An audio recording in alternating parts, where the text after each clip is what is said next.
Bonjour, ici Steve Ray. Bienvenue à cette présentation de Flashback en direct de la splendide brasserie La Ripaille de Repentigny. Nous sommes situés au 358 Notre-Dame. C'est l'émission où tous les sujets seront explorés. Nous sommes disponibles sur Facebook, sur les différents sites qui sont multiples. Une belle émission pour vous aujourd'hui avec deux passionnés dans leurs domaines respectifs. Concernant notre deuxième invité, il fait partie de ceux qui ont toujours une idée utile en tête afin de nourrir son ambition vers un nouveau projet. Lui qui est créateur ou, si vous préférez, inventeur. Il viendra nous partager ses créations du passé, notamment dans le monde du hockey, mais également celles qu'il travaille présentement, qui ont rapport à la confiserie. Donc, pour conclure l'émission, nous recevrons un inventeur dont le cerveau fourmille constamment de nouvelles idées, Vincent Tremblay. Mais tout d'abord, sans plus tarder, notre premier invité. Il a joué partout sur le globe, étant DJ de renommée internationale, et ce, depuis 1980. Il est la preuve vivante qu'une véritable passion ne s'estompe jamais. Lui qui a fait un retour au jeu récemment, il présente une feuille de route comme on en voit rarement, si bien étoffée. Et comme vous pourrez le constater, ses positions sur le monde du nightlife et de sa musique sont éprouvées, claires et sans retenue. Avec nous, un DJ au vécu musical exceptionnel, Perry the Wizard de Lamar. Bonjour Perry. Salut. Ça va bien? Ça va très bien toi-même. C'est un grand plaisir de te retrouver ici à La Ripaille. Ça me fait plaisir. Je dois dire que ton franc-parler, ta franchise m'a beaucoup impressionné. Je vais t'amener directement sur un sujet qui m'interpelle, soit la chute du nightlife, le déclin des nightclubs. Et tu as donné une raison assez particulière que je partage comme avis. L'arrivée du hip-hop au début des années 2000. J'aimerais que tu me racontes pourquoi, selon toi, c'est le hip-hop qui est venu tout changer. Bien, il y a eu deux points, dans le fond, qui a vraiment changé le monde du nightlife. Il y a la drogue, on ne se cachera pas, là. Écoutez, c'est partout, là. On va dans n'importe quel événement aujourd'hui, puis il y en a encore.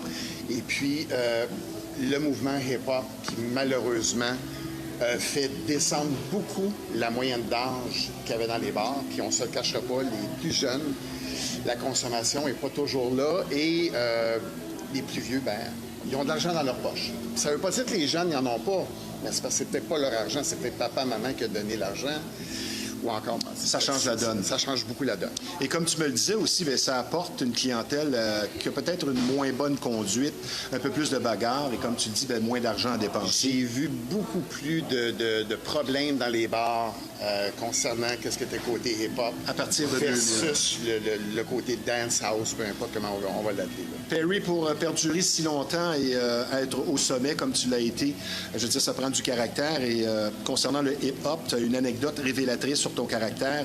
J'aimerais que tu m'en parles quand tu as fermé la musique. Hey, ça fait le tour de la province assez rapidement. C'est savoureux. Je travaille au loft. Et puis, juste à côté du loft, je pense que c'est 3 portes à côté du loft, il y a un club hip-hop qui s'appelle le Colors. Et puis, donc, il y a beaucoup de notre clientèle qui ont commencé à aller là, puis bizarrement, sont comme revenus. Mais je me rappellerai toujours d'un certain soir, je jouais en moyenne 2 à 3 sets de hip-hop durant la soirée, d'à peu près 15 minutes.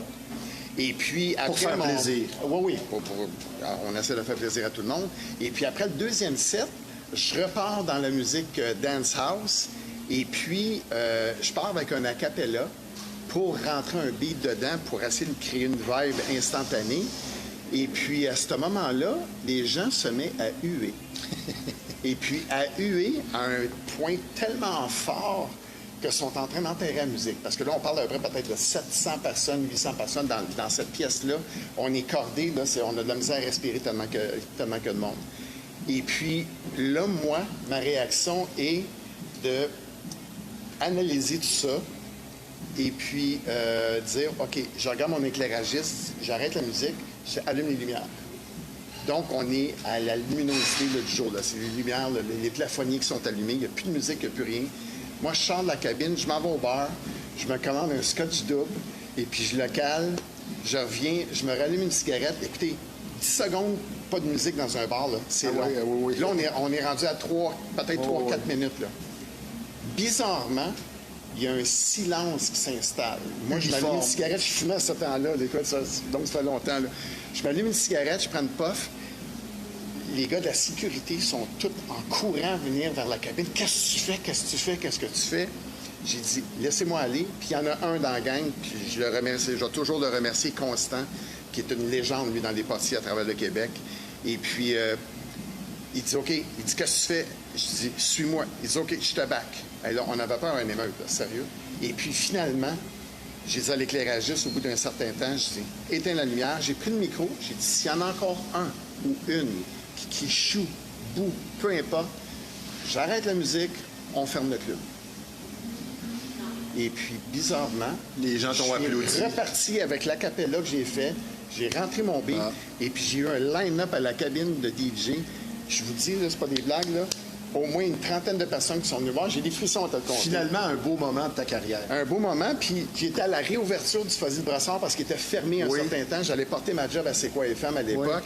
Puis, j'étais arrêté au Fuzzy de Brassard. Genre, moi, loin des nouvelles rénovations qu'ils ont fait. Et puis... quand je vais quelque part, je suis assez low profile. Fait que je suis dans un coin, il y a un boss de club, parce que tout le monde vient voir ce que le Fuzzy a fait, parce que le Fuzzy, c'était big, le Fuzzy, c'était la place. Et puis, il y a des propriétaires de clubs qui sont venus voir, et puis là, j'en ai peut-être 7-8 autour de moi, puis ils me demandent de me conter l'anecdote que je viens de vous conter. Bien, je veux dire, c'est quelque chose. Oui. Maintenant, j'aimerais que tu me dises comment tu te définis dans ton approche à titre d'artiste DJ en quelques phrases. Tu définis ton approche comment? Ce que tu recherches à faire avec ta musique. Ah, OK. J'ai tout le temps été un innovateur. Fait que quand tout le monde était disco, j'étais New Wave. Quand tout le monde était New Wave, j'étais électro des années 80. Tu veux te démarquer. Oui, puis je me suis fait dire par plusieurs grands noms ici au Québec, au Canada, tu as tout le temps été en avance sur le temps. Quand tout le monde était house, progressif, c'était house, en tout cas, ainsi de suite. J'ai tout le temps su me réinventer. C'est sûr qu'on joue pour la crowd qui est en avant de nous, pour leur faire plaisir, bien sûr. Mais il y a un côté de moi aussi, là, il y a un bon 40 facilement là, qui va prendre le temps d'éduquer. Okay. De sortir des nouveautés, puis bien les placer durant la soirée. Et puis, la nouveauté d'aujourd'hui, si je le rejoue dans 2 semaines, c'est encore une nouveauté. Là. Exact. Fait qu'à toutes les semaines, il y avait tout un petit quelque chose qui se rajoutait. Fait que c'est de se réinventer puis d'avoir le guts de jouer des choses. Tu te plantes, la piste de danse se vide, hein, c'est pas grave, on recommence. Et puis, c'est ça. Perry, tu as joué, comme je le disais en présentation, partout sur le globe. La Grèce, l'Espagne, Russie, Angleterre, Pays de Galles, France, Italie, États-Unis dans de nombreux États, nombreuses villes, Chicago, Boston, Miami, pour ne nommer que celle-ci, Portugal, partout au Canada, l'Australie. L'endroit, je dirais, dans tout ça, où la perception, la conception et l'ouverture avant-gardiste dans la musique est encore et toujours à son mieux, tu me dirais, c'est quel pays? Écoute, moi, je pense que... Même après tant d'années. Oui, moi, il y a une place que je ne m'attendais pas à ça du tout. C'était en Russie. Ah. Et puis... ils ont tellement peu de choses à faire. C'est parce qu'ils ne recevaient pas de musique, il n'y avait pas de nouveauté qui rentrait. C'était tellement communiste, c'était tellement... Fait que les gens étaient à soif de musique, ils voulaient avoir du contenu. Puis moi, j'arrive là-bas, puis je joue comme si je jouerais dans n'importe quelle autre place que j'ai été. J'étais pas plus réservé, j'étais vraiment open. Les gens étaient tellement réceptifs, c'était même magique. Tu nous surprendras toujours par tes réponses. Oui. Donc, je crois qu'à un moment donné, tu as joué devant 85 000 personnes. Oui, à l'époque, le Winter Music Conference à Miami, il y avait une partie aujourd'hui qui existe encore, mais à cette époque-là, qui était en plein développement, c'était le Ultra Fest. Ce qui m'amène à ma question. Oui. L'exaltation de spinner devant 85 000 personnes, je pense qu'il est préférable de garder la tête froide. Il faut rester cool. Et c'est peut-être là aussi que c'est important, la discipline personnelle, de ne pas être toujours sur la drogue et l'alcool. Oui, bien... Parce qu'il y en a qui se sont plantés. Oui, bien moi, t'es sobre pendant 40 ans. J'ai jamais été drogue de ma vie, un verre à l'occasion, puis c'était pas... Finalement, t'es plate. Oui, c'est exactement. Mais non, moi, ça a été, comme je t'ai déjà dit, ça a toujours été une business pour moi. Fait que arriver là-bas, puis c'était impropice en plus. Là. Quand je suis arrivé là-bas au Ultra Fest, c'était un DJ de cancellation de dernière minute. Puis j'étais là, moi, pour une présentation de compagnie de disques et tout. Puis j'avais mon stock avec moi. Quand on fait de bonnes choses, il se présente de belles occasions. Il y en a 2 dans ma vie. Il y a celle-là que j'ai eue, ça a été incroyable. Il y a le Pays de Galles. Non, il y en a 3. Pays de Galles, dans un club qui s'appelait le Bunker. C'est 100 pieds de béton armé tout le tour autour de toi. Quand tu arrives, tu vois aucune bâtisse. Beaucoup de monde. C'est un stationnement. Beaucoup de monde. Puis, écoute, moi, je croyais qu'il y avait à peu près comme 2000 personnes. Et puis, quand les lumières se sont allumées, il y en avait à peu près 8000 devant moi. Okay. Fait que ça a été un gros point marquant. Et puis, il y en a un qui est ici au Québec. À Saint-Gabriel de Brandon, le Beach Party de C'est quoi FM, on avait battu tous les records. Je pense que le plus gros nombre qu'il y avait eu, c'était comme 13 000 personnes. Et puis l'émission de party que je co-animais avec... Et beaucoup de bikinis. Oui, avec Sébastien Benoît à l'époque à C'est quoi. On est arrivé là-bas, puis il y avait eu une belle campagne de publicité qui s'était faite, puis on est arrivé là-bas, et puis il y a eu 23 000 personnes. Et Sébastien, une anecdote comme ça, la première fois que j'ai fait de la radio, de façon professionnelle, en 1994, bien, lui était là pour faire ma technique. On va parler de gratitude, parce que la vie des artistes, des DJ, on peut dire qu'on doit tout à la musique. Pas de musique, t'aurais pas vécu tout ça, là. Je suis un homme de passion dans la vie. Moi, la musique, c'est une passion. Comme aujourd'hui, les parfums font partie de ma vie. Parce que tu as pris une retraite en 2015. Exactement. Mais tu es revenu à ta passion. La musique, écoute, c'est depuis l'âge de 13-14 ans, commencer à aller dans les 14-18, après ça, découvrir le Limelight qui était... Oui, on va y revenir. Tu as des anecdotes à nous raconter. Là, j'ai vraiment hâte d'avoir ta réponse à cette question. Les gens croient que de jouer devant une grosse foule, disons 1000 personnes, 80 000 ou 5 000, peu importe, c'est très difficile, alors que je crois que c'est tout l'inverse, c'est de jouer devant seulement 25 personnes où tu te sens épié dans le moindre geste, le moindre choix musical. Ouais. Pour un DJ, ça peut être beaucoup plus stressant de jouer devant 30-40 personnes dans un club qui ne fonctionne pas que devant une foule gagnée à l'avance. Oui, es-tu d'accord avec ça? Entièrement d'accord. Le pire, c'est d'arriver à un endroit, ça, écoute, ça arrive à tout le monde. Écoute, j'ai déjà parlé avec Axwell, qui fait partie du Swedish House, le Swedish House Mafia, en tout cas, non, désolé. Et puis, il me disait, écoute, il y a des places qu'on voit, là, on est booké, là. Il dit, on rentre dans la place, là, il y a 100 personnes devant nous autres, là. Il est supposé en avoir, mettons, comme 5 000. Là, c'est comme... non, écoute, ça arrive, ça arrive. J'ai vécu un événement que j'avais organisé et je pense ça arrive, qu'est-ce que tu veux, on avait vendu 17 tickets.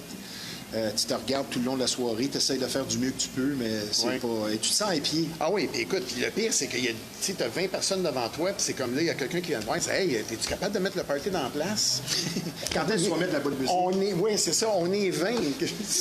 Terry, je vais faire la nomenclature de ta feuille de route qui est bien étoffée. Ça sera peut-être pas dans l'ordre parfait. Ça va donner une idée aux gens.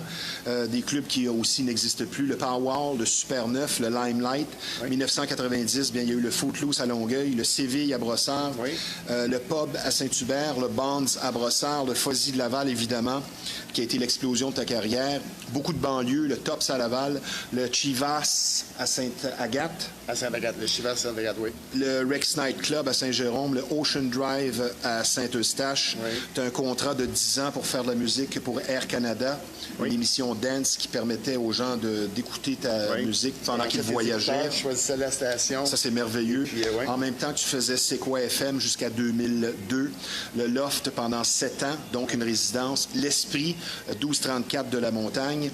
Le Stardust à Drummondville, la Marina de Repentigny, les clubs échangistes comme le French Kiss à Laval. Et ton dernier club, ça a été le French Kiss. Ça a été le French Kiss. Lequel, rapidement, t'as le plus marqué? Le Foisy. Oui. Le Foisy, numéro 1, solide. Le Foisy, tu peux en rêver la nuit. Le Foisy, là, ça a été pour moi une école. Ça a été de la découverte. C'est là que je me suis fait connaître. Tu sais, je suis arrivé dans un contexte où est-ce que le Foisy se cherchait. Restaurant, pub, discothèque, des bands live. Et puis, il cherchait. Moi, je suis arrivé là-bas. Le timing était parfait pour le Foisy. Le timing était parfait pour moi. Fait qu'on a, quand on s'est vraiment commencé à travailler ensemble, le fit. C'est là que ça a explosé. Ça a pris quelques mois. Et puis... Déjà à 15 ans, c'est-à-dire en 77-78, tu fréquentais le Limelight. Et là, c'est là que tu as accroché à l'amour de la musique, en regardé Robert Ouimet, qui a été pour toi un modèle. Tu as commencé à être DJ vraiment, on peut dire, à 10 ans, parce que tu écoutais beaucoup la radio comme moi, CKGM, CKNF. Tu faisais des danses à l'école 14-18. Et ma question en rapport à ce que tu m'as dit, qui est tout à fait incroyable, tu n'as jamais eu de table tournante pour pratiquer. Non, le pire, c'est que personnellement, j'ai jamais eu d'équipement de DJ. Explique ça. C'était tout le temps des amis. Exemple, ça, je le dis, Alan Weller, C'est un ami d'enfance. Moi, j'avais peut-être 14-15 ans à cette époque-là. Et puis, lui, il avait des tables tournantes, il avait une console. Puis, on se ramassait chez eux dans le sous-sol. Tu avais vraiment un talent inné. Puis, oui, puis c'est drôle parce que j'ai appris très, très, très, très vite. Jusqu'à temps que il y a un de mes amis qui me disait « Hey, je m'en vais préparer mon souper, ça te tombe de t'amuser sur mes tables tournantes en attendant. » Puis, je te sors un mix solide. Et puis, il s'en vient, puis il me regarde, il dit « T'as jamais mixé de ta vie? » Ben, j'écoute, j'ai mixé 2-3 fois. Puis, tu viens de faire ce mix-là, je te crois pas. Oui, c'est comme ça. Je vais te poser une question que je pose aux plus anciens DJ, qui me fascine comme réponse. Moi, j'ai la mienne là-dessus. Tu as beaucoup d'anciens DJ qui sont frustrés de voir que la technologie facilite la tâche aux nouveaux DJ en disant « Tu sais pas mixer, et si c'est ça. » Ma question, le plus important, c'est de savoir mixer ou d'avoir un bon choix musical? Parce que c'est beau savoir mixer, mais si tu fais jouer du caca, ça ne sera pas plus avancé. Tu peux regarder ça de différents. Moi, je pense que le choix musical va faire que ta piste de danse va rester pleine toute la soirée. Mixer 3 tables tournantes en même temps, c'est beau pour le spectacle, mais ça ne veut pas dire succès. Exactement. Moi, j'ai tout le temps dit, c'est le résultat final qui compte, c'est pas ce que...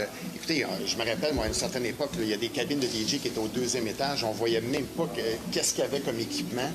Puis si on met ça dans le contexte d'aujourd'hui, on est encore à la même place. Fait que, est-ce qu'il y a quelque chose de pre-tape, sync, le bouton sync qu'on entend parler, puis je suis tellement tanné d'entendre parler.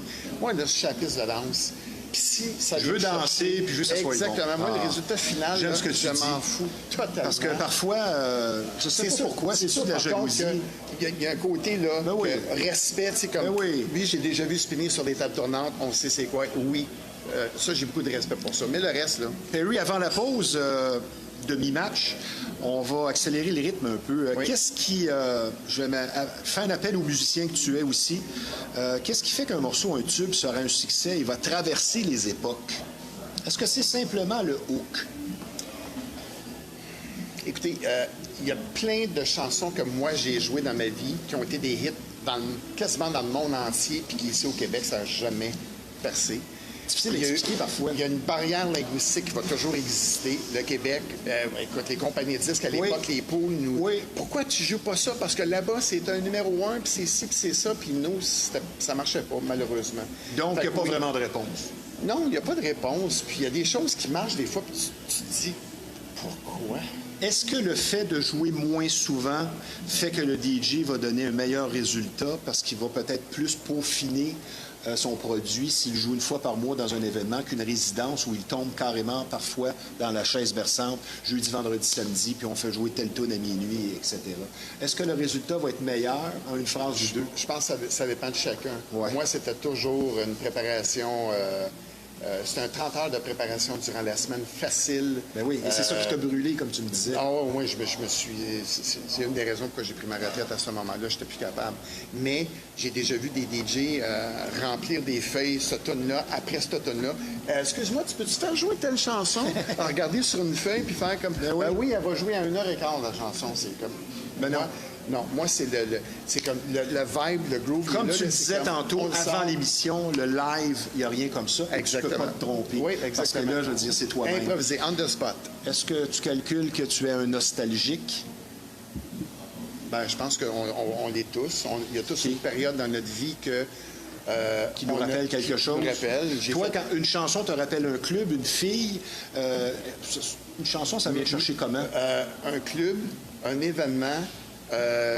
quelque chose, une vision du dance floor, d'une réaction que quand tu as joué cette chanson-là, moi, c'est ces choses-là que je me rappelle. Puis aussi, comment moi, je me sens versus cette chanson-là. C'est la première fois que j'entends une chanson, puis que j'en ai des frissons, puis que je fais... Oui, et il y a des chansons qu'on se rappelle où on était la première fois qu'on l'a entendue. Oui, oui. On va parler maintenant de rituel d'avant-prestation. Es-tu nerveux? Même après tant d'années, as-tu une certaine adrénaline? Je pense que ça en prend toujours. As-tu des habitudes particulières ou des objets fétiches ou besoin de faire le vide? Je ne sais pas. Y a-t-il quelque chose de spécial avec Perry? Non, pas du tout. La seule chose qui me stressait, c'est qu'il y a des endroits où on a aimé travailler, comme on a parlé tantôt, mais il y a des endroits aussi que j'ai détesté travailler. Là. Tu y vas de reculons, là, puis tu dis, une chance qu'il y a une bonne paye au bout de la ligne, parce que ça fait longtemps que je serais parti. Tu sais, ça, il y en a eu. On ne se le cachera pas. Je pense que c'est pour tout le monde qui a eu une vraie carrière de DJ. La question incontournable à tous les intervenants qui sont dans le domaine de la musique, qui viennent à l'émission, est-ce que la musique était meilleure avant? Non. Non? On a évolué. On est rendu ailleurs aujourd'hui. Chaque chose dans son temps. Les gens aujourd'hui vont dire... Qu'est-ce qu'ils vont te répondre dans 20 ans d'ici? La musique était meilleure avant. Non. On se réinvente. Ah, j'aime ta réponse. C'est pas la même vibe. C'est une époque. C'est ça. C'est pas la même vibe. Et c'est pour ça que de recréer le mouvement disco va être très difficile. Parce que c'était la joie de vivre. Il y avait de l'emploi pour tout le monde. On voulait rencontrer par la piste de danse. On voulait se faire des amis, faire des rencontres amoureuses. Et tu le vois dans les paroles des chansons disco, mettons, je sais pas moi, de 74 à 80, c'est la joie de vivre pure.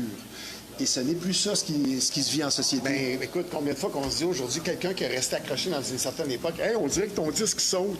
C'est comme... Eh oui. Combien de fois qu'on l'a entendu? Parce que c'est beaucoup plus répétitif, il y a des loops, bon, c'est ça. 2 questions rapides avant la pause. À quel moment le DJ est-il vieux? Lorsqu'il va avoir de la misère à préparer sa soirée. Moins passionné? La passion va peut-être plus nécessairement. On le fait pour la job, pour sa poche, son gagne-pain. Ça, je trouve ça plate parce qu'il y en a qui auraient dû se retirer bien avant. Malheureusement. Bien, un peu comme un joueur de hockey qui tire la sauce pour finir son contrat et qui joue jusqu'à 40 ans, mais qui n'est plus l'ombre de lui-même. Et en passant, tu es un très bon joueur de hockey, mais là, on n'a pas le temps de parler de ça une autre fois.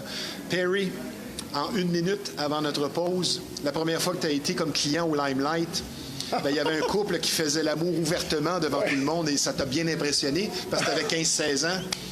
Là, tu nous racontes ça brièvement. Écoute, je rentre au Limelight, j'étais avec des amis, tous mes chums, ils ont tous 18 ans. Moi, je rentre au Limelight, j'ai comme à peu près 15 ans. Et puis, je rentre et puis je suis flabbergassé. Je regarde partout, je vois l'éclairage, le système de son. Je sais que c'est Robert Ouimet qui est là-bas, que je vais aller voir tantôt. Je me promène et puis je vois un regroupement dans un coin. Et puis la mode à cette époque-là, les femmes, moi je trouvais ça beau, ils portaient des genres de blouses à peu près jusqu'à la hauteur des genoux, avec une petite ceinture à la taille talon haut, des stilettos que j'aime beaucoup. Et puis, je me suis jamais caché d'ailleurs. Et puis, c'était la mode. Et puis, je m'en vais, puis je me faufile parce qu'il y a comme un regroupement de personnes dans ce coin-là. Et puis, j'arrive et je vois cette femme-là qui est à genoux, à 4 pattes par terre, et puis la blouse levée jusque dans le milieu du dos, et le monsieur est en arrière de lui en train de faire la chose.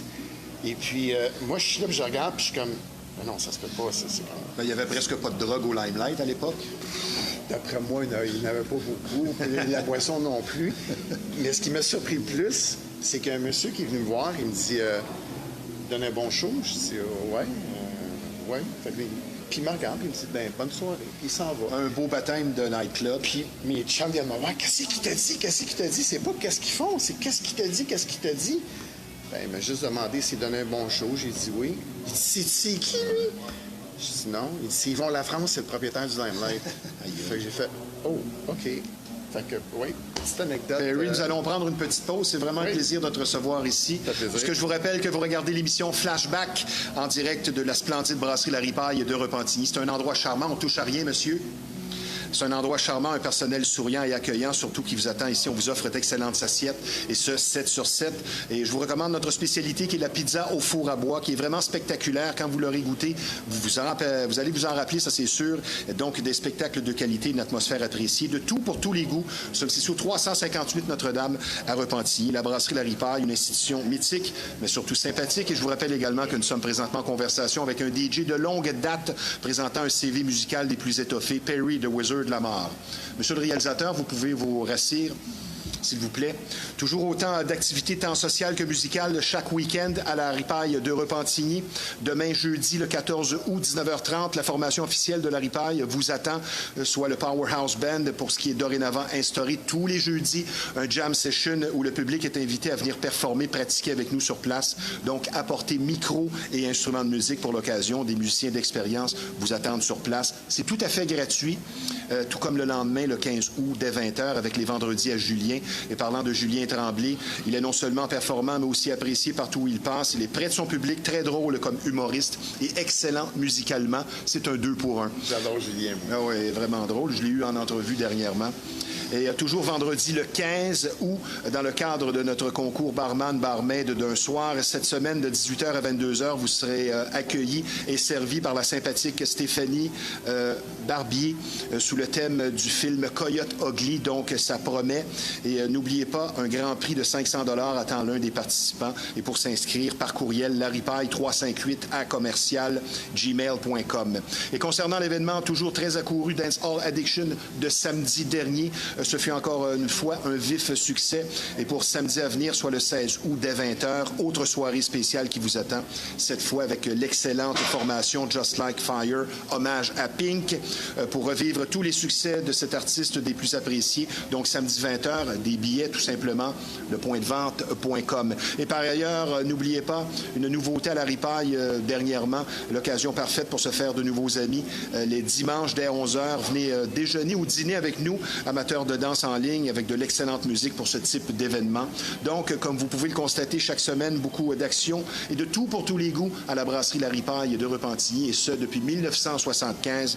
Donc, notre promesse, plaisir, musique et excellente nourriture. Maintenant, un sujet un peu plus sérieux. Vous allez être traité avec beaucoup d'écoute et de compréhension. Si vous vivez une infestation, vous aurez compris si qu'on parle de bébites. Et pour certaines familles, c'est carrément un drame. Plus vous attendez, plus le problème va s'aggraver.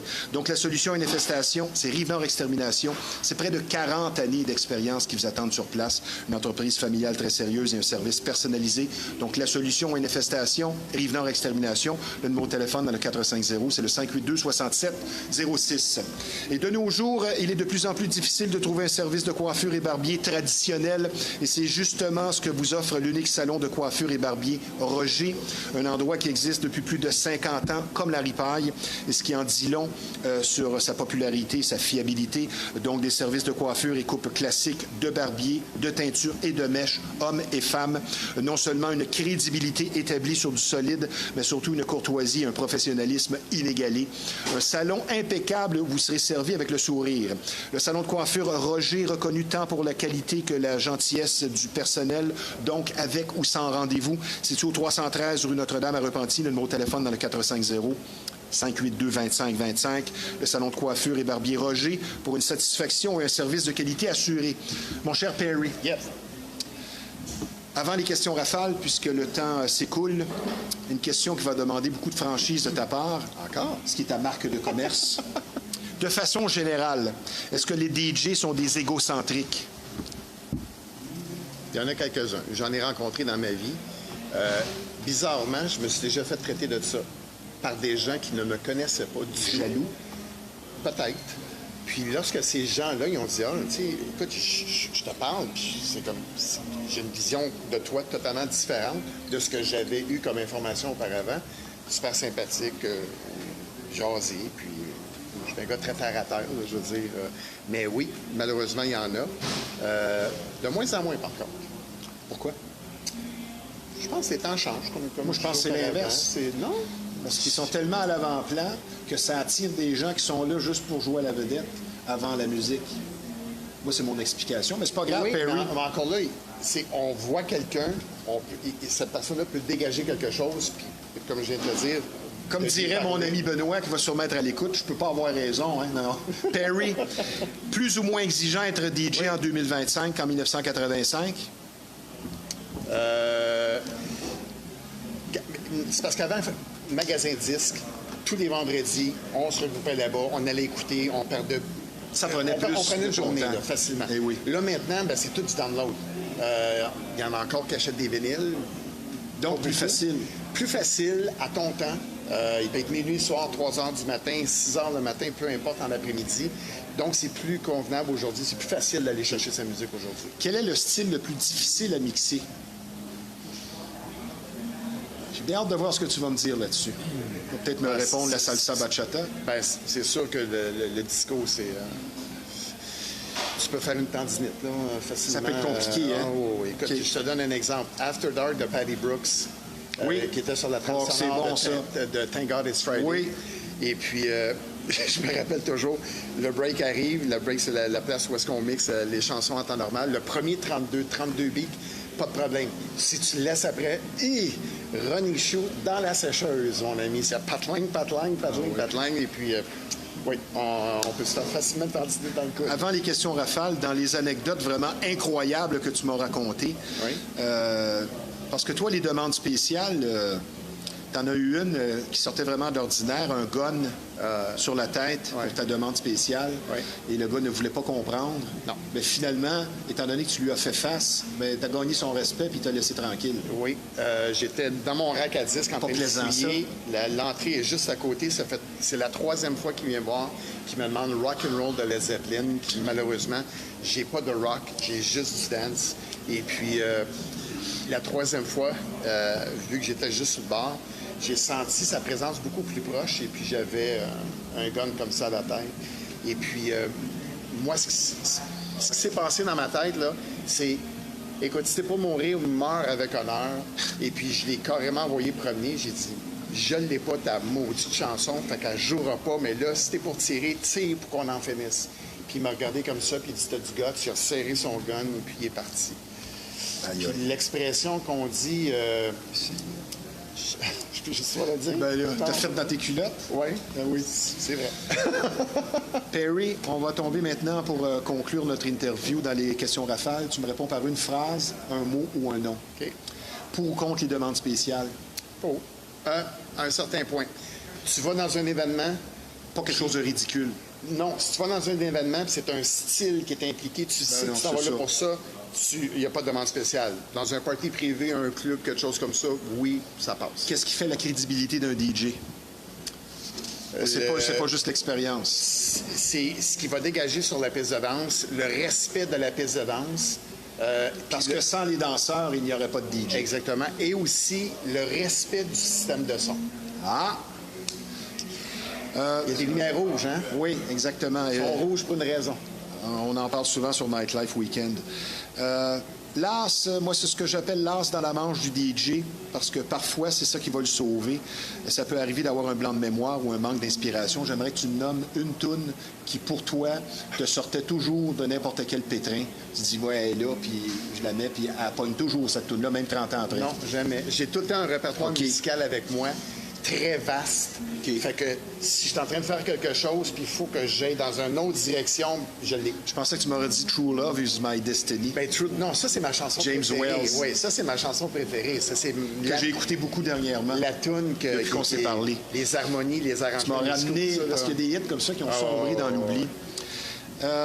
Ça évolue vraiment rapidement et à ce rythme-là, comment sera le DJ de demain en une phrase? Robotique. Ah, j'aime ta réponse. Ton style favori? De tous les temps? Ton style, oui. Au moment où on se parle. Au moment où on se parle, c'est tout ce qui entoure la musique house. Okay. Mais de tous les temps... Tu t'en viens country? Mon côté new wave. OK, moi aussi. Est-ce qu'on peut dire que les artistes sont motivés par le besoin de créer avant toute chose? Aujourd'hui, oui. Avant, on mettait des disques. Maintenant, il faut jouer nos productions. Si tu veux te faire connaître, tu n'as pas le choix. Il faut que tu fasses tes propres productions. Pour du succès, puissance ou mélodie? Pour du succès avec une chanson, puissance sur une piste de danse, puissance ou mélodie? Je pense pas que le mot mélodie est bon. Vu qu'on est dans des contextes très différents du passé, un bon kit de son peut faire sortir quelque chose d'une tune que tu vas jouer ailleurs et tu n'auras pas du tout la même réaction. Si tu pouvais revenir dans le temps pour 24 heures, tu reviens en quelle année? 1900... Écoute, je reviens pas en quelle année. Je reviens à l'âge de 14 ans. Je l'ai toujours dit. À tes débuts. À mes débuts, oui. Est-ce que le DJ se doit de connaître... J'ai des frissons, là. Ben, c'est bon, c'est bon. Est-ce que le DJ se doit de connaître tous les titres, toutes les chansons? Ben non. Non? Ça, c'est comme connaître tous les parfums. Il y a plus de 5 millions de parfums connus sur la planète. Connus, je dis bien, on ne peut pas tous les connaître. Là. Le pire défaut du DJ, en un mot? Borné. On va parler de tenue vestimentaire. Selon toi, est-ce que l'habit ne fait pas le moine? Moi, je pense que c'est très important. Je pense qu'une présentation, je veux dire, peu importe où tu vas aller dans la vie, on va s'habiller en conséquence pour. Okay. Le DJ, à un certain moment, c'est les casquettes, puis il y en a, c'est plein de bling-bling. Moi, je suis très low profile, comme je l'ai dit, fait que c'est plus qu'est-ce que je dégage en haut, parce que quand on me regarde d'en haut, je suis pas un gars qui est stable. Je suis dans le groove de la musique. Fait que c'est comme ça que je te perçois. Complétez cette phrase, s'il vous plaît, Perry. Le métier de DJ n'exige pas de diplôme, mais... esprit ouvert, beaucoup de recherche musicale, puis de l'implication. Du temps. Du temps. Si tu résumais ta carrière par une phrase ou un dicton, ce serait? Wow. Wow, oh, j'aime ça. Première fois qu'on me répond ça. Oui. J'ai eu une carrière, ça a été... Je suis un homme de passion dans la vie. Si je t'en coupe, si j'aime, j'aime. Dans la musique, c'est la même chose. Quand j'aime quelque chose, juillet. J'étais un cancer. Ah, c'était ta fête il n'y a pas longtemps. Oui, le 16 Bonne juillet. fête. Oui. As-tu un événement en terminant qui s'en vient, quelque chose que tu devrais nous mentionner? Oui, il y en a un qui s'en vient. Malheureusement, je ne peux pas en parler parce que c'est des événements privés. OK. J'ai fait beaucoup d'événements. J'ai fait un retour de la fermeture du magasin L'Abîme. Puis il y a des propositions qui m'ont été faites. Drôle de timing. Et puis, il n'y avait rien de confirmé. Puis j'ai dit oui. Puis j'ai commencé. J'en ai fait à peu près 7 cet été. Puis j'en ai un 8e qui s'en vient. Puis il y en a beaucoup là-dedans. C'est plus que la moitié, c'est des événements privés. Bien, merci de ta présence à l'émission. Ça a été un plaisir. Je vais te réinviter parce que tu as tellement de choses à dire. Je te souhaite justement que ta passion perdure en toi encore longtemps. Bonne fin d'été. Et Perry the Wizard Lamar, je te dis tout simplement à bientôt. Merci d'avoir été des nôtres. Grand plaisir, mon cher ami. Non, viens ici, viens ici. Attendez-moi là. Merci, Perry. Ça me fait plaisir. OK. Tu peux te lever. On va laisser la place à notre deuxième invité. C'est ça, là, on était un petit peu mélangé. Dans quelques instants, mon cher ami. Je vous annonce maintenant un nouveau partenaire de l'émission. On va s'adresser maintenant aux jeunes et aux adultes qui entretiennent le rêve de faire du théâtre, du cinéma ou de la télé afin d'apprendre les techniques, comment jouer, faire parler vos talents et ainsi devenir acteur. L'endroit parfait d'excellente renommée où règne dynamisme et professionnalisme, c'est le studio de théâtre et cinéma Catharsis. Tout pour apprendre les subtilités du métier, une équipe vraiment professionnelle d'enseignants qualifiés, expérimentés du milieu s'occupe de vous. L'improvisation, le chant sont également au menu des cours offerts pour une formation complète et utile. Le studio Catharsis, donc, offre une variété de cours pour l'art de la scène dans un but récréatif ou plus sérieux vers une carrière professionnelle. Et la diction et la prise de parole en public sont aussi abordées comme l'exige le métier d'auteur. Et la propriétaire et actrice elle-même enseignante depuis près d'un quart de siècle, Caroline Bernard, dirige donc une équipe bien rodée, expérimentée pour vous transformer. N'attendez pas pour la prochaine session qui approche à grands pas afin de suivre une formation comme seul le studio Catharsis vous offre afin d'atteindre vos objectifs. Et pour nous rejoindre et s'inscrire, tout simplement, studiocatharsis.ca ou le 514-817-6108. Pour une formation de qualité éprouvée, le studio de théâtre et de cinéma Catharsis, c'est beaucoup plus qu'une école de théâtre. Maintenant, l'aspect financier de la vie semble prendre de plus en plus de place et afin de vous éviter, dis-je bien, un stress quotidien inutile en rapport avec votre situation financière pour une approche efficace et sincère, la solution, c'est Shorna Astin, experte conseillère en sécurité financière. Les services sont nombreux pour l'analyse de vos besoins financiers, l'amélioration du crédit, l'élimination de dettes, la planification de votre retraite et les régimes d'assurance vie, entre autres. Tout ceci dans l'objectif d'une indépendance financière que vous méritez. Donc, pour une santé financière qui sera claire et dont vous serez fiers, l'excellente Shorna Astin au 438-878-6504. Je vous parle maintenant d'un endroit spécialisé dans le domaine de la mécanique et de son entretien et qui propose un rendement des plus crédibles et reconnus. L'atelier de mécanique générale Fast Tuning pour la qualité d'un service exclusif et ce à des prix compétitifs, un personnel accueillant et un service compétent, spécialisé aussi en véhicules européens, une bannière existant déjà depuis plus de 20 ans, donc une fiabilité reconnue et apprécié. Un garage pour faire du millage, comme dirait l'autre. Fast Tuning, c'est situé au 223 Notre-Dame à Repentigny. Le numéro de téléphone dans le 450, c'est le 470-1333. Le client est notre priorité, notre promesse, un service de qualité. Nous enchaînons maintenant autour de notre deuxième invité. Avoir une idée est une étape cruciale vers la réalisation d'une invention, mais il faut bien plus pour arriver à un produit fini et à point. Et notre invité est créateur, concepteur, ou si vous préférez, inventeur, qui est l'appellation classique classique. Et pour nous parler de ses réalisations et du processus de toute invention, avec nous, un précurseur toujours prêt pour un projet, Vincent Tremblay. Bonjour Vincent. Bonjour. Ça va bien? Oui, toi? Ben oui. Vincent, être inventeur, je pense que c'est vraiment particulier. C'est pas donné à tout le monde. Ma première question, est-ce vraiment le cas qu'un inventeur a toujours une nouvelle idée en tête et que ça vient même performer, plutôt troubler son sommeil? Oui, puis non. Je te dirais un inventeur. Ben, des inventeurs qui travaillent, exemple, pour des compagnies, des ingénieurs, là, des gens qui travaillent en recherche et développement, qui vont travailler pour une compagnie, qui vont une mandater pour un projet, puis qu'au terme du projet, leur nom va être inscrit sur un brevet. Ça, il y en a quand même pas mal. OK. Ça fait partie de leur job. Mais un inventeur indépendant qui a fait affaire avec une compagnie, qui a vendu ses idées à des compagnies, qui a des contrats commerciaux avec des compagnies d'envergure, ça, c'est beaucoup plus rare. Mais toi, est-ce que ça fourmille toujours d'idées? Tu t'en vas coucher, puis là, tu as eu une idée en tête, puis tu as de la misère à dormir, exemple. Ben oui, puis non. Ça dépend, je te dirais. Il y a des... Ça prend une discipline? Oui, puis aussi, je te dirais, on peut pas vraiment se l'expliquer, mais tu as des vibes comme des vibes d'inspiration, si tu veux. Oui. Il y a des périodes de ta vie, dépendant, je ne sais pas si c'est dépendant de ta vie personnelle ou peu importe, là. Mais on dirait un amalgame de facteurs.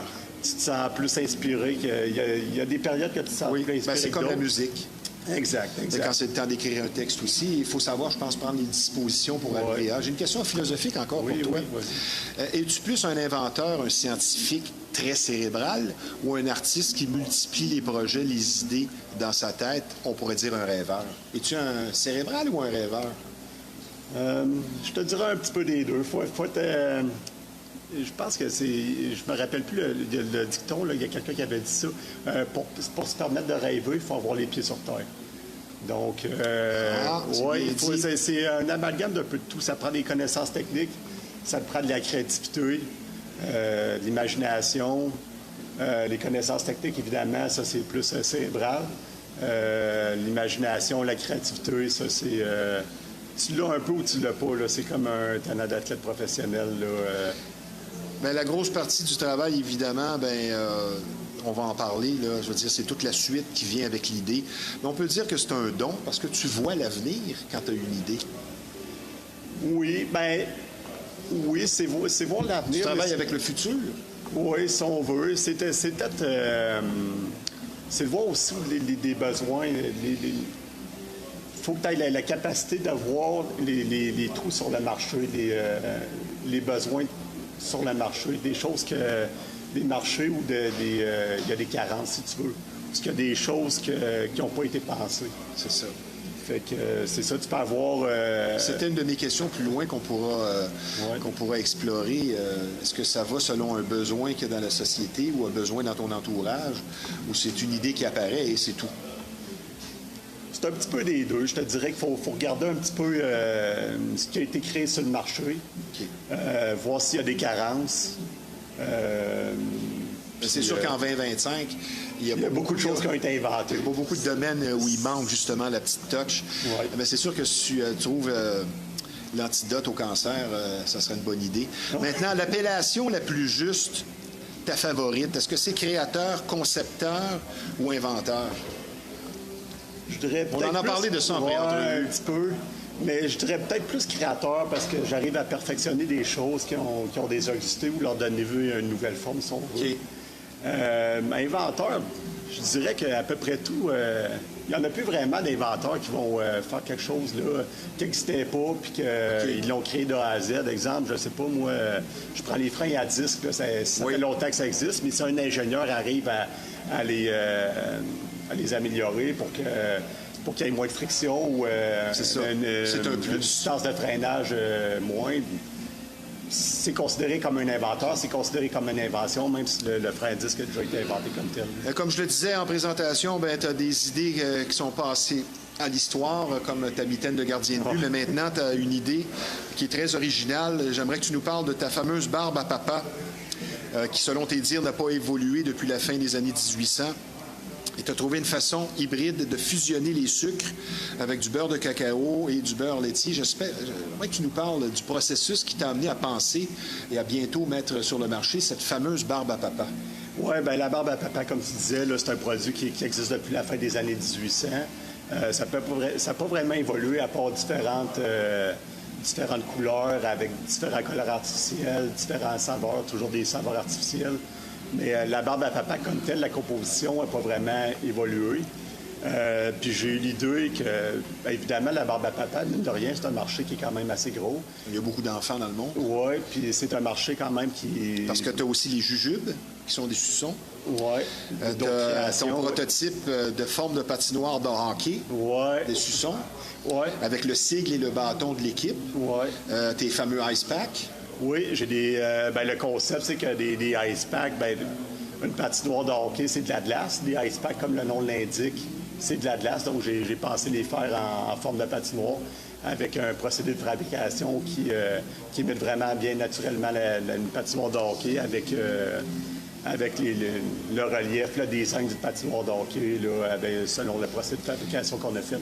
Et comment tu as réussi à fondre les deux sucres ensemble pour ta fameuse barbe à papa? Est-ce que ça a pris plusieurs essais? Oui, ça a été tout un tour de force parce que, en fait, les filaments de sucre sont fusionnés avec du vrai cacao, du beurre de cacao puis du beurre laitier qui sont les matières grasses principales du chocolat. Puis il faut savoir qu'un filament de sucre de barbe à papa, là, c'est plus fin, que le diamètre est plus fin qu'un cheveu encore. C'est comme la toile d'araignée. Oui, fait qu'à peu près. Fait que, il faut mettre le bon dosage de matière grasse pour pas que ça vire, que ça soit trop lourd pour le filament de sucre puis ça finisse en galette. Au début de la recherche et développement. Ça a été long, cette étape-là? Oui, c'est ça. Il faut trouver les bons dosages. Les matières grasses, il faut les modifier de la bonne manière. La bonne échelle de température, le bon procédé de fabrication. J'ai eu de l'aide d'une firme de recherche et développement, mais non, c'est pas simple. Ce qui donne une barbe à papa vraiment super soyeuse, puis vraiment goûteuse, qui goûte vraiment le chocolat au lait. Je pense que tu aimes les enfants.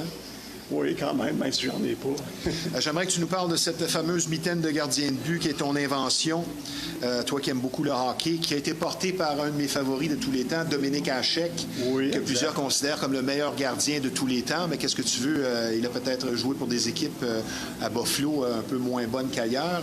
Mais il a porté ta mitaine de gardien de but. Et c'était quoi ce principe-là? En fait, ça a été commercialisé. J'ai eu une entente commerciale avec Louisville Hockey, pardon. Ils l'ont commercialisé sous le branding, le trademark Louisville Ice Cap au début des années 2000. Puis c'est un système qui faisait en sorte qu'on avait vraiment une bonne liberté de mouvement dans la main dans la mitaine de gardien de but, tout en faisant en sorte que la main était vraiment stable dans la mitaine. Puis il n'y avait pas ce qu'on appelle du negative space. Là. C'était vraiment, ça enveloppait vraiment bien ta main pour vraiment avoir un bon contrôle de la mitaine de gardien de but. Oui, effectivement. C'est qui les autres gardiens qui l'ont porté aussi? Oui, à part Dominique Hachek qui était avec les Red Wings de Détroit, il y a eu dans le Blackburn qui était avec les Rangers de New York. Et l'autre? L'autre, c'était Pascal Leclerc qui était dans le temps avec les Blue Jackets de Columbus. C'était 3 gardiens qui étaient sous contrat avec Louisville Hockey. Ouais. Ça m'amène à ma prochaine question. Pourquoi une personne invente des choses et l'autre pas? Ça fait de toi un type particulier? Tu sais, on parle de hockey, là. C'est pourquoi un joueur de hockey qui fait plein d'écoles de hockey avec plein de bons coachs perce pas, puis un autre qui fait rien de ça perce. C'est un petit peu le même principe, c'est d'avoir les...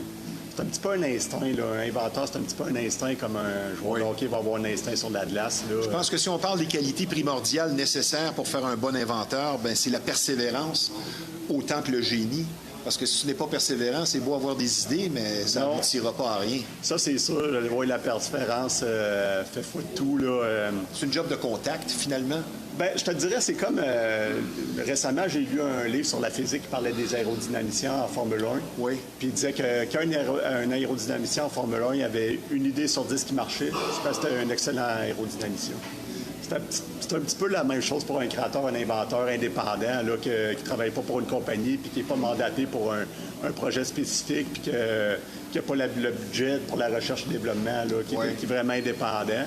Puis qu'il n'y a pas trop de budget, là, c'est vraiment, il faut avoir plusieurs idées, puis un moment donné, t'en as une bonne qui va percer, là, c'est un petit peu comme dans la musique, tu peux avoir un CD que tu vas avoir 13 tunes, il va en avoir une qui est bonne, puis ça te met ça à la map. Exact. C'est un petit peu la même Donc, chose. l'adage, je pense qu'un adage à prononcer avec chaque invention, fallait y penser, c'est tout simplement. Oui. Et comme tu me le disais, chacun a son invention dans sa tête, mais la démarche est tellement exigeante que c'est ça qui fait la différence, justement, parce que là, ce que tu me dis, le premier step, la première étape, c'est de trouver un agent de brevet agréé pour être sûr, justement, de ne pas se faire avoir, comme ça arrive parfois. Oui, ben, on a entendu parler de l'histoire de Christian Varin, là, qui a été bien médiatisé. Là, il est accusé de fraude de la Fédération des inventeurs du Québec. Je dirais la première étape, mais évidemment, c'est plus dispendieux. C'est de trouver un agent de brevet agréé, une firme d'agents de brevet agréé qui vont vraiment te donner les bons conseils comment procéder pour avoir la bonne protection intellectuelle requise. Là, Et comme tu m'as bien spécifié, tu vois que j'écoute quand tu parles, le brevet ne te protège pas de te faire voler, mais ça te protège sur la mise en œuvre qui est brevetée. Oui. C'est pas l'invention comme telle, mais c'est toute la démarche qui va aller avec. C'est la mise en œuvre du système qui va le protéger. Le meilleur exemple que je pourrais donner, c'est exemple les haillons main libre pour voiture. Oui. Tu sais, quand Ford l'a sorti, il y a peut-être une dizaine d'années, là, tu mets ton pied en dessous du pare-choc arrière, puis il y a un sensor en dessous du pare-choc, puis c'est relié à ta télécommande pour pas que personne ouvre le haillon là, à ta place. Ben ça, c'est le système qui va être breveté comme tel.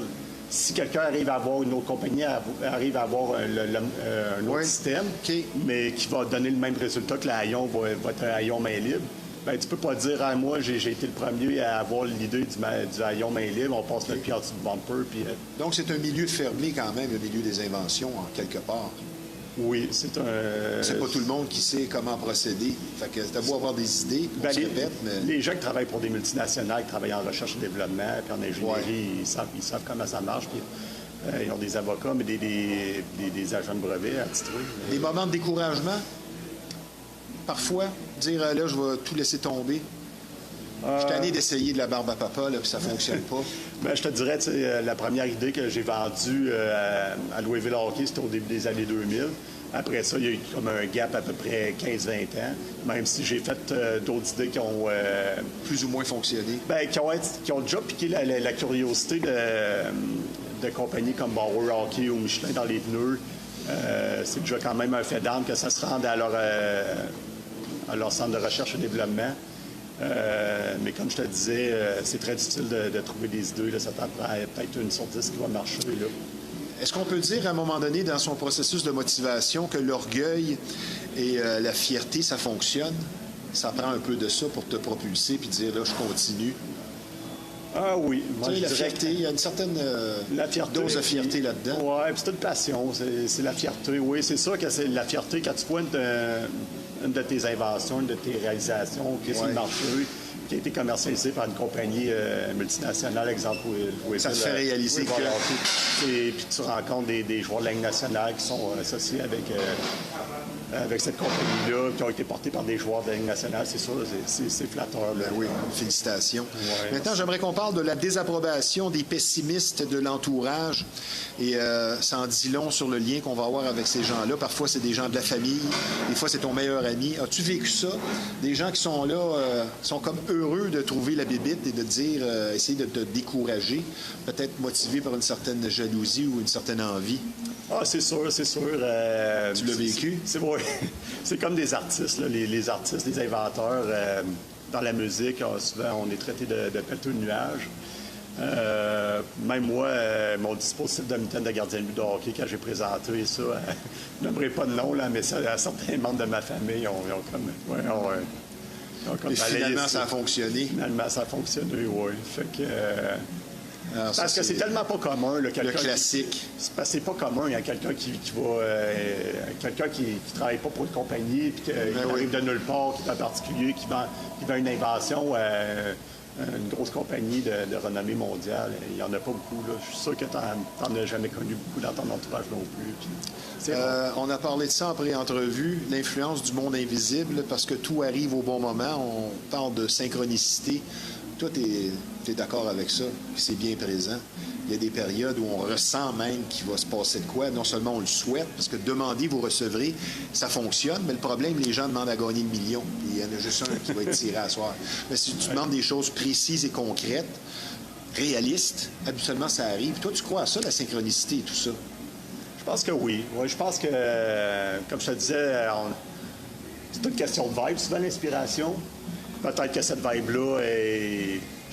Je sais pas. C'est peut-être une vibe qui est déclenchée par des facteurs extérieurs où on ne sait jamais. Fait que...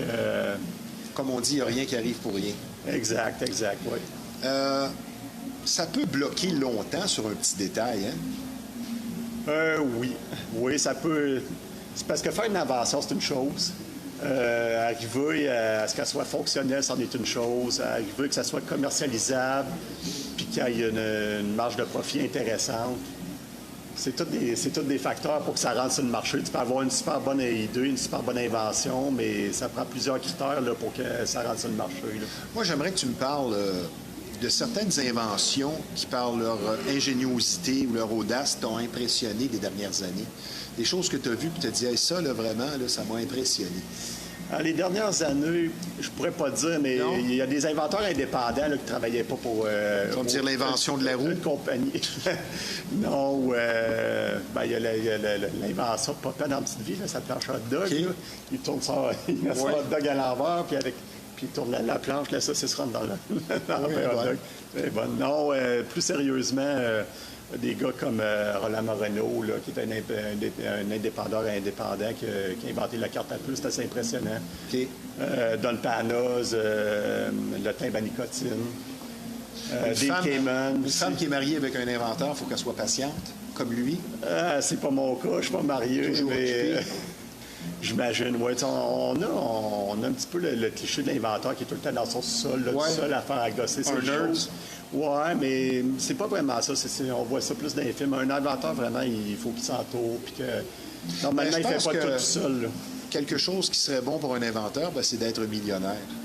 Ça vient de briser beaucoup de blocages et de limites. Oui, exactement. Oui, je te dirais, bien honnêtement, j'avais eu plus de budget de recherche et développement, j'aurais arrivé à pousser plus loin mes inventions. Tu serais connu internationalement. Puis peut-être que mes inventions seraient venues, certaines idées que j'ai eues seraient venues à terme, puis peut-être qu'ils seraient sur le marché. Vincent, reste avec nous. On va prendre quelques secondes. On va prendre une petite pause, puisque je vous rappelle que vous regardez Flashback en direct de l'éternelle brasserie La Ripaille de Repentigny. C'est un bar, salle de spectacle apprécié, mais également un restaurant au menu et au service de grande qualité. Nous sommes présentement en compagnie d'un inventeur et créateur, toujours prêt pour une nouvelle idée, Vincent Tremblay. Et comme plusieurs le savent, Linda Jonf est organisatrice de croisière Éveil et Bien-être. Et cette fois, on s'adresse au domaine animalier pour un voyage à venir de type traditionnel appelé Tout inclus pour une semaine à Cuba dans la très belle ville de Varadero, avec comme thème et propositions particulières l'initiation. Donc, et cette invitation, plutôt, s'adresse aux toiletteurs pour chiens et chats pour la semaine du 17 au 24 novembre. Donc, pour un périple où la communication, les relations toiletteurs et clients à l'intérieur des entreprises de toilettage, avec ateliers de gestion notamment, seront à l'honneur afin de développer vos forces dans ce merveilleux domaine du toilettage. Et le tout pour apprentis ou experts, ça c'est bien important. Une expérience de ressourcement et de bien-être vous attend donc, tout comme une croisière pour tous cette fois du 17 au 24 janvier prochain. Donc, pour une semaine de vacances instructives de ressourcement à Cuba pour toiletteurs du du 17 au 24 novembre. Communiquez avec l'organisatrice par excellence pour un périple réussi. Linda Jonf au 581-993-5145. Et je vous rappelle que Linda Jonf présente une expérience dans le toilettage de plus de 25 années, ce qui en dit long. Je vous parle maintenant d'un partenaire important de l'émission Flashback. Vous ressentez une fatigue constante, autant physique que mentale, et avez une difficulté à vivre le moment présent. Les soins énergétiques Alive, proposés par Shamana Shine, représentent une solution efficace et agréable afin de retrouver son énergie et se libérer du passé. Begonia Barrero, dis-je bien, est une spécialiste d'expérience dont l'approche est complète et crédible. Soins énergétiques, Reiki, massage énergisant, Reiki lui-même, massage tantra hypersensoriel, soins chamaniques de tambour, coaching de vie ou même régression de vie passée ou présente pour un voyage à l'intérieur de votre cœur.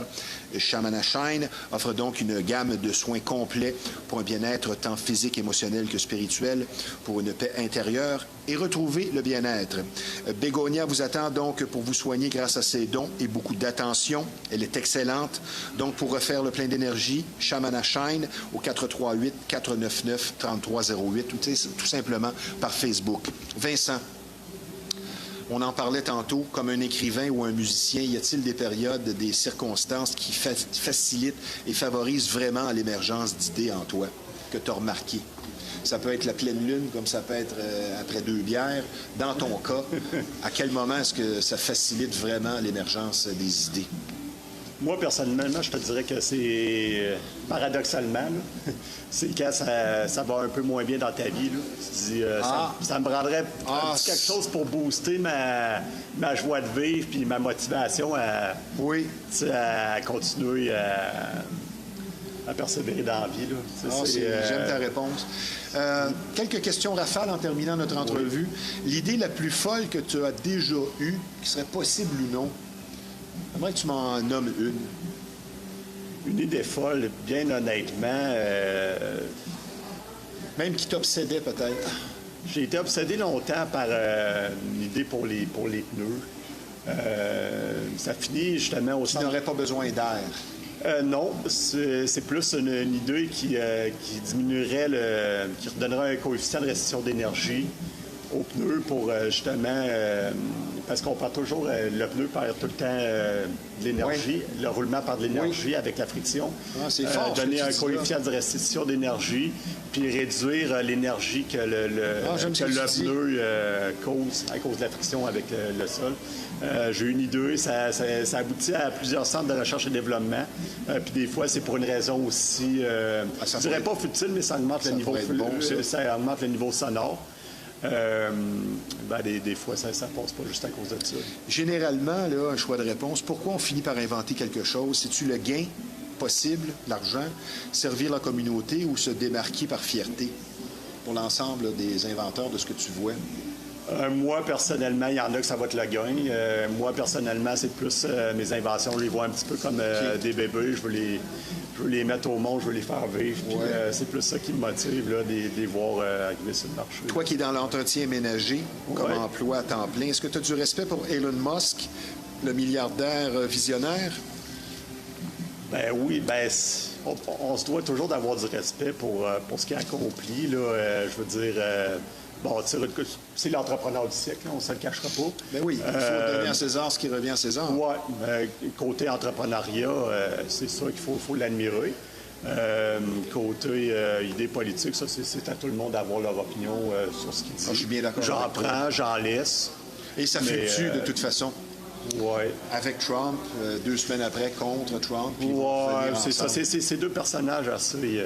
En terminant, si tu avais un conseil à donner aux gens qui écoutent ça puis qui se disent hey, « Moi, j'ai des bonnes idées, là, puis que ce Vincent, ce type, il m'influence dans le bon sens. » Mais si tu avais un conseil à donner à ces gens-là, ce serait lequel? Allez voir. Allez, entourez-vous. Entourez-vous. L'union fait la force. Je dirais entourez-vous des bonnes personnes. Là. Tantôt, j'en reparle encore, là, l'histoire de la Fédération des inventeurs du Québec. Première des choses, allez voir un agent de brevet agréé. Puis c'est pas parce que vous avez une idée que ça va être brevetable. Puis c'est pas parce que ça va être brevetable que ça va avoir un succès commercial non plus. Fait que, Donc, un peu de réalisme. Oui, comme je disais tantôt, pour se permettre de rêver, il faut avoir les pieds sur terre. Intéressant. Merci de ta présence à l'émission parce que tu viens de Québec pour être avec nous. Je prends ça comme un compliment. Je te souhaite le succès que tu mérites et encore 1001 idées d'invention. Et je te dis, Vincent Tremblay, tout simplement, à bientôt. Merci d'avoir été des nôtres. Merci beaucoup. À bientôt. En terminant, pour ceux qui peut-être auraient des idées noires, il ne faut pas laisser celle-ci l'emporter. Et je vais vous donner des numéros de téléphone pour nous rejoindre justement des endroits pour une écoute active. 1-866-APPEL. Il y a telle aide dans le 514, le 935-1101 et tout simplement 988. Ou il y a le centre d'imagerie Pixel que j'aimerais remercier, qu'on surnomme l'incontournable. Quand on parle d'imprimerie, de graphisme, c'est tout simplement le numéro 1 de la Rive-Nord, un service varié très professionnel. Le numéro de téléphone de Pixel, 450-654-9944. Ici Stevie Ray. Merci à nos deux invités. À la semaine prochaine.